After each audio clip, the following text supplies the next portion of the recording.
So most of you would have heard that on the stereo out, we mustn't go above 0 dB. A cause of confusion for some people, though, is the aspect about the individual channel strips. And in the mixer at the moment, I've got an Ultra Beat instance loaded on one channel strip here. The output of this is going through to the stereo out. Actually, on the channel strips, you can go into the red safely. And this is because there is internal headroom, loads and loads of space before the point that the clipping is going to occur.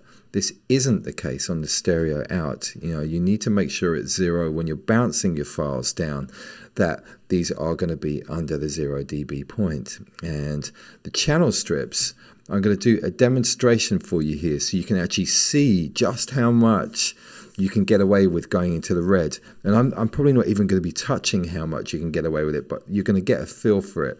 So I've got a beat on the Ultra Beat here. Let me play it for you. Up here you can see the loudest so far. So the peak value, this is minus 2.6 dBs. The drums are coming from Ultra Beat. These are just programmed into the grid here.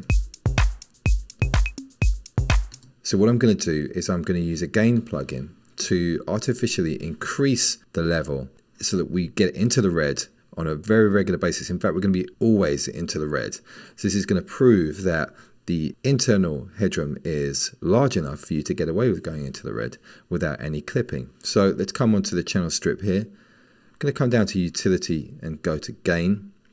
And what I'm going to do with this is I'm going to increase the gain by plus 24 dBs. Let's also, to compensate, bring the stereo out down minus 24. So we're going to expect to see still 2.6 on the stereo out, but then over here it's going to be whatever it's going to be registering. Let's have a look. There we go. So it's in the red constantly, but still the output level is minus 2.6. You can't hear any distortion going on there. It's just as clean as it was before. So it's demonstrating that we're reaching into that extra headroom. Let's push it even further. Let's just load up another one. So utility, gain. On this one, once again, I'm going to place this to the right so that you can see the order that these are flowing. So this one first, and then this one. So plus 24. Let's now bring the master stereo out down to minus 48. And let's have a look.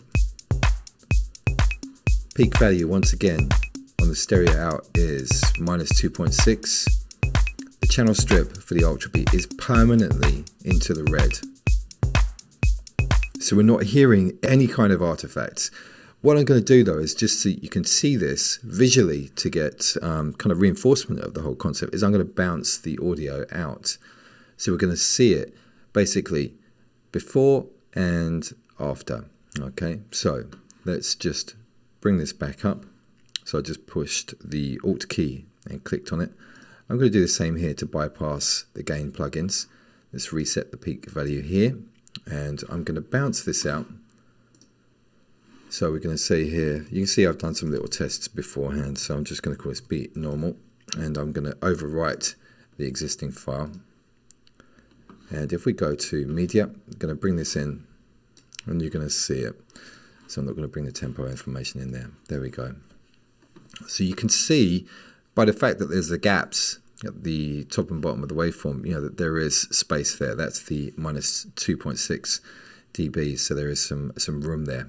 So there is some actual headroom inside, the sort of 0 dB point. Now let's have a look. Let's bring the plugins back on, and let's also bring the master stereo out. Minus 48, that's there, and I'm going to mute this, and let's now bounce. So you're going to have beat plus 48 dBs. Very important that we don't do normalize. Okay, so leave that off when you're doing this process. So there we go. So plus 48. Let me drag this down, and we'll be able to compare. So you can see visually, identical, same amount of space on the loudest points of the waveform. So that's just demonstrating to you there that Logic has a very large amount of internal headroom before you're going to hit clipping. And this is on the individual channel strips. It's only on the stereo out that you need to make sure it doesn't go above 0 dB as a peak value. I just want to add at the end of this video that this is a special YouTube video based upon some of the content on the Mixing Dance Music course. So on the course, there are lots and lots of videos that supplement this particular subject. I don't want you to go away thinking after just watching this one that you should be putting all of your individual channel strips into the red. That's certainly not the case. We just wanted to demonstrate technically Logic is capable of actually going into that. So point blank, we would encourage you to build a healthy mix without going into the red, and we've got lots of video content that goes into that subject, including 2 complete mix downs on the final week. So I just wanted to clear up that fact. If you're only watching this video, it might be unclear. So we're just showing you some technical stuff that Logic can handle, but we do encourage you to do your mix without going into the red on those individual channel strips.